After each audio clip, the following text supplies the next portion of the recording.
University మంచి భవిష్యత్తు కోసం తెలుగు విద్యార్థులు ఇష్టపడే యూనివర్సిటీ. సరేగా నిజయా, ఈ సంతోష సమయంలో ఏదన్నా కోరికోరా తీరుతా. కోరిక? నాకేం కోరికలు ఉన్నాయి? కోరుకోరా నాన్న అడుగుతా ఉంటే వద్దంటావేటో. నాన్న, మీరన్నది బాగున్నది, నేననేది బహు బాగున్నదని మీ చేత అనిపించమంటారా? చెప్పరా, చెప్పు.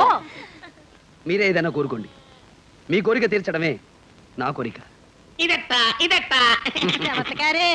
అయితే కోరుకుంటా చూడరా. ఈ ఈశాన్య దిక్కున అలా అలా వెళ్తుంటే ఓ పెద్ద అడవి ఉందంట. ఆ అడవిలో జలవృక్షం ఉందంట. జలవృక్షమా? ఆ చెట్టు కొమ్మ నరిగితే నీళ్ళు వస్తాయంట. ఆ నీళ్లు తాగితే ఈ ముసల్తనం పోయి యవ్వనం వచ్చుద్దంట. ఆ నీళ్లు ఏంటి? ఆ నీళ్ళు తాగి ఇంకో ఇతను కట్టుకుని ఊరేగుతావా? మన కోణ జనాభా పెరుగుద్ది. అలాగే ఇప్పుడే బయలుదేరుతాం. పద పడ్డనా. ఆగండి. నిజంగా వెళ్తున్నారే? మరి ఆయన యవ్వనంతుడు, నేను ముసిలిదాన్ని, ఏం బాగుంటదిరా. నాకు తెచ్చిపెట్టంటే గుక్కింది. ఎవరు కావాలి?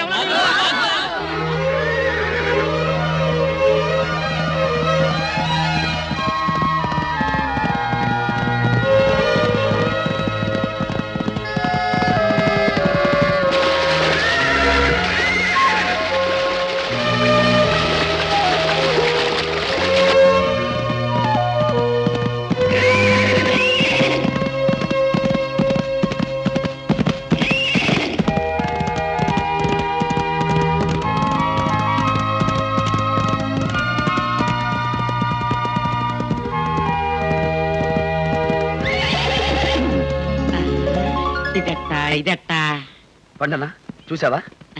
ఈ పరిసరాల్లో ఎక్కడా లేని వింత. ఇక్కడ మాత్రం రంగురంగుల పువ్వులు కనిపిస్తున్నాయి.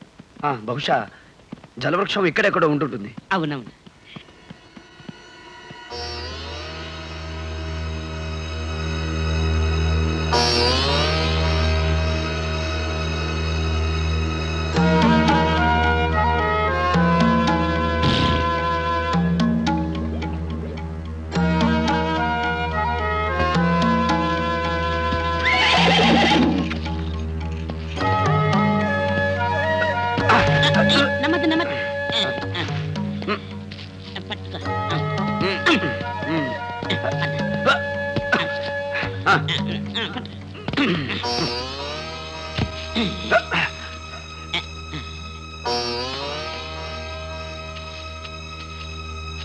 ఇది జలవృక్షం కాదేం కాదో, ఏదో పిచ్చి చెట్టు.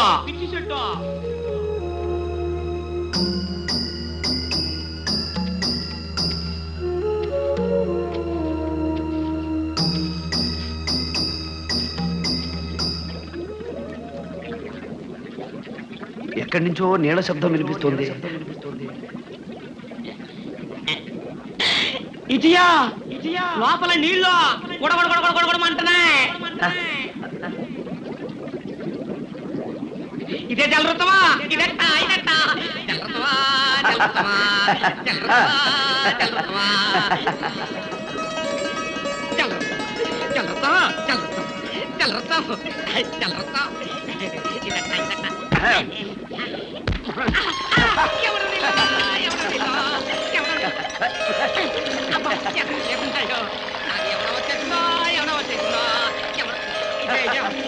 పిల్లట చూడ మన పొలంలో నాటేసుకుందామా?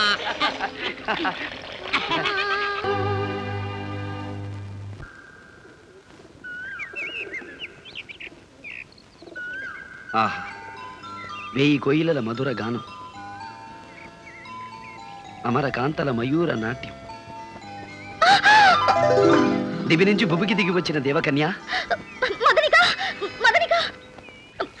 సుందరి. సుందరి, ఎవరు నువ్వు? మా రాకుమారి వెంట పడుతున్నావు? నువ్వెవరో? నా తమ్ముడు అటకాయితున్నావా? రా చెప్తా. రాకుమారి. ఎవరు నువ్వు? ఈ వనంలోకి ఎలా వచ్చావు? రాకుమారి.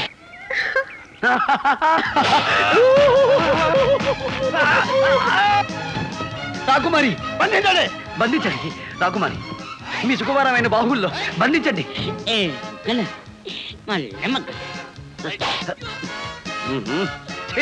రాకుమారి. ఏంటంట చూస్తున్నావా? పల్లె మొగ్గలు.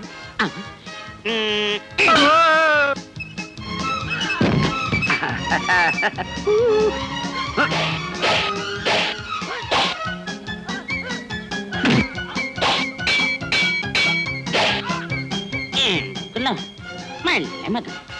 ఏం బుక్కలు మళ్ళీ మగ్గలు. మళ్ళీ మళ్ళీ మళ్ళీ వచ్చావా? రాకుమారి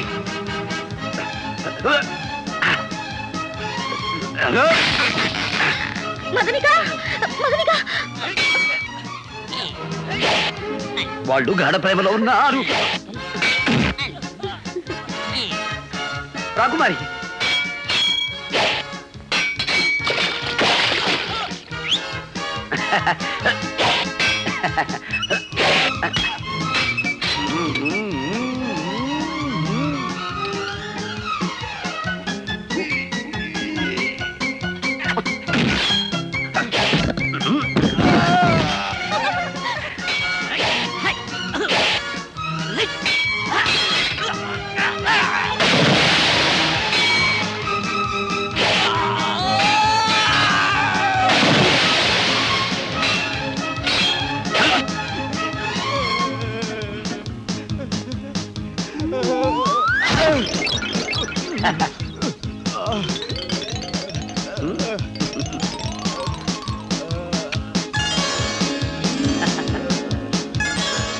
నీళ్ళలో దోస్తావా?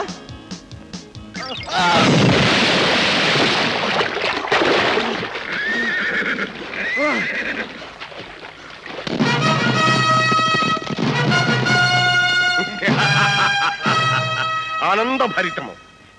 ఈ కార్తికేయ దేశాధిపతి బ్రహ్మానంద భూపతుల వారి నందనోద్యానవనంలో ఒక సామాన్యుడు ప్రవేశించాడు. ఆశ్చర్యభరితం. రాకుమారి పద్మావతీ దేవిని చూసి ఆమె గానాన్ని మెచ్చుకున్నాడు. సంతోషభరితం. అంతేకాదు ఆమెతో సంభాషించాడు కూడా. వినోదభరితం. అది కాదు మహారాజా. నార్మై, పువ్వుల మీద వాలే తుమ్మిద పురుగు కూడా వనంలోకి రావడానికి వీల్లేదని నీకు తెలియదు. వచ్చాడు. వస్తే అతన్ని పట్టి బంధించి తీసుకొచ్చి నా ముందు నిలబెట్టాలని నీకు తెలియదు.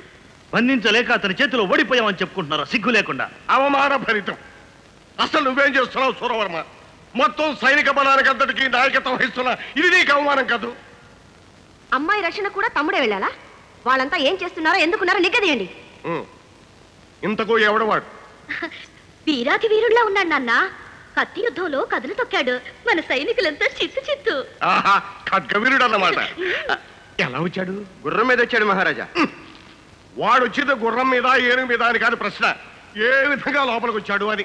ఏ విధంగా రావడం ఏమిటండి? ఇక మీదట ఎవరు ఇలా రావడానికి వీలేదని చెప్పండి. తెగించొస్తే కాళ్ళు చేతులు కట్టి మీ ముందు పడేయమని చెప్పండి. విన్నారుగా మహారాణి వారి ఆజ్ఞ. మీకు చేత కాదంటే చెప్పండి. అమ్మాయిని అసలు ఉద్యానవనానికి వెళ్లకుండానే కట్టడి చేస్తాను. నాన్న పోనీ నేనే స్వయంగా వచ్చి నీ రక్షణ బాధ్యత వహిస్తాను. సరేనా తల్లి?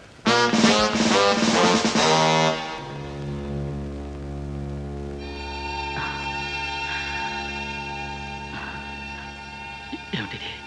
ఏమిటి? నాకు ఏమీ కనిపించడం లేదు. చూపు రాలేదు. మా ప్రయత్న లోపం లేకుండా అన్ని ఔషధాలు వాడాం.